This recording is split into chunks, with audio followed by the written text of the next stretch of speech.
Junie 2016 se vraag is effens aangepas in hierdie video. Ons gaan 4 stellings evalueer en telkens bepaal of die stelling waar of vals is. Die vraag lui soos volg: 'n polisievoertuig met 'n skreeuende sirene beweeg weg vanaf 'n stilstaande waarnemer teen 'n konstante spoed. Die sirene bring klank voort teen 'n konstante frekwensie. Kom ons kyk na ons 4 stellings. Stelling 1. Die spoed van die klank van die sirene, soos waargeneem deur die stilstaande waarnemer, bly dieselfde. Hierdie stelling is korrek.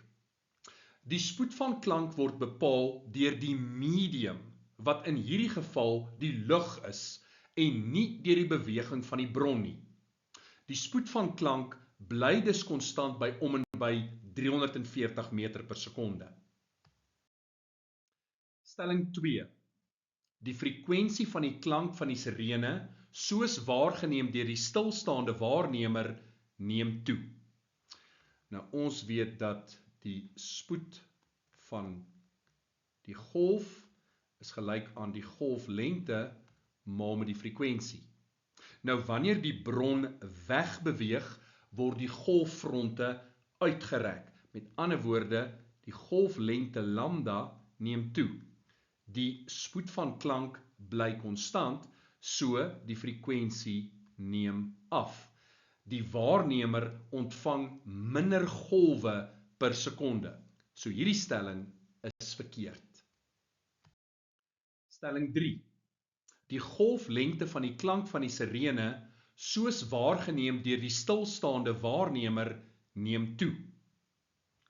Nou omdat die bron wegbeweeg, word die klankgolwe agter die voertuig uitgerek. Die golflengte neem dus toe. Stelling 3 is korrek. En laastens stelling 4. Die toonhoogte van die klank van die sirene, soos waargeneem deur die stilstaande waarnemer, neem af.